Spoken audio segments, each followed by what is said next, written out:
Has sentit a parlar de Talaixà? Un poble català perdut entre muntanyes que va resistir totes les guerres. Tot comença al segle IX. Uns monjos de Sant Aniol de Gúger hi aixequen una petita cel·la i l'església de Sant Martí de Talaixà. Al mig de l'Alta Garrotxa, a la frontera dels antics comtats de Besalú i d'Empúries. Un punt de fe i de vigilància. Amb el temps s'hi formà un nucli de masos, pastors i pagesos que vivien de la terra. Quan els francesos baixaven durant la Guerra dels Segadors, els pagesos aquí era un dels llocs on s'amagaven. I quan esclatà la Guerra de Successió, els sometents austriacistes aquí hi trobaven refugi mentre lluitaven per la llibertat del país. Amb la derrota arriba la repressió borbònica. Les noves lleis, la repressió i els impostos de Castella condemnaren les valls a la pobresa. Talaixà queda lluny de tot.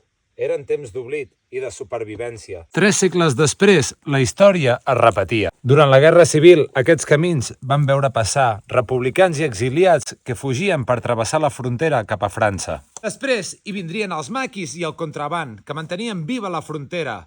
Talaixà era refugi, era resistència i llibertat. A mitjans del segle XX, Talaixà encara era terra de contraban. Tabac, alcohol, tot havia de travessar aquestes muntanyes. Durant segles, Talaixà va ser vida rural pura, ramats, cases de pedra, agricultura de muntanya i carbó vegetal. Sense carreteres, sense electricitat, només camins i esforç. Era un món a part, on la duresa i la llibertat anaven juntes. Avui Talaixà resta buit, però no mort. Les seves pedres són la veu d'un poble que va resistir invasions franceses, opressió castellana i el pas del temps. Malgrat segles de guerres i d'opressió, el cor del país encara batega les muntanyes. Perquè hi ha llocs que no han desaparegut, només esperen ser recordats. Si t'ha agradat, segueix-me i comparteix-la, perquè la memòria és la nostra força. Ens veiem, animals!